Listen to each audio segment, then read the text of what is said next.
Now call Ruth Maguire to be followed by Richard Leonard. Around 4 minutes. Ms Maguire. Presiding Officer, I thank Bill Kidd for bringing this important debate and allowing each of us to recognise here in our Scottish Parliament chamber the selfless and courageous acts of firefighters across not just Scotland but the world, to give them our thanks and the recognition they deserve.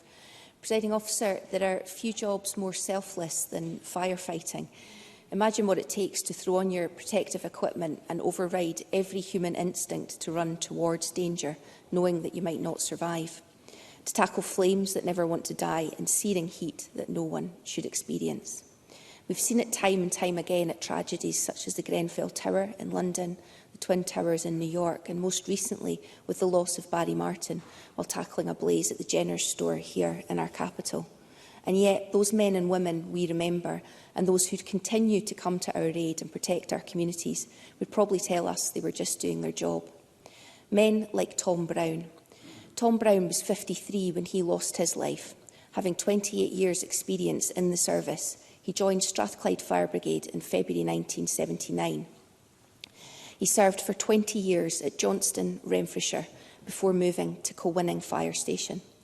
On Tuesday, the 1st of May 2007, Tom attended a fire in an unoccupied property on Bank Street, Irvine. He was one of 4 firefighters who entered the house that morning. All were wearing breathing apparatus. Just seconds after getting the fire under control and leaving the house, Tom collapsed. Colleagues from his Greenwatch division, based at Colwinning Fire Station, did what they could to save him, but sadly, he'd suffered a heart attack, passing away at Crosshouse Hospital the following afternoon, Wednesday the 2nd of May 2007. He left behind his partner Natalie and stepdaughters Natasha and Jessica. Tom was described as a popular member of staff and a very able firefighter. His last act was protecting our community, tackling one of the many house fires he would have faced throughout his time in the service. Today, while remembering those firefighters like Tom who've lost their lives, our thoughts should also be with the families of those who've died in service. I would like to pay tribute to parents, siblings, partners and children who themselves are heroes. On a day we gather to remember, we should also pledge to support firefighters in whatever meaningful way we can. Risk of death should not be the norm.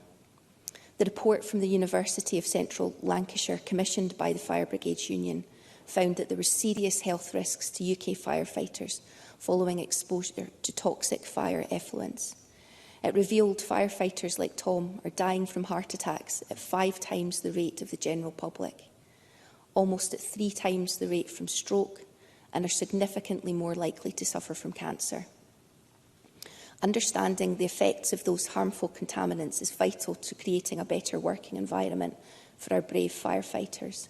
I'm pleased the Fire Brigades Union have continued their research with an extra 100 firefighters last month, and welcome both the additional £10 million funding uplift and the continued engagement between the Scottish Government and the Fire Service to provide better resources and to discuss current and future actions to protect firefighters.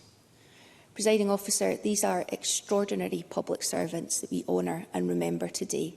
To the families who have lost loved ones, we know our words will never replace them, but today and every day we offer them our eternal gratitude. Thank you.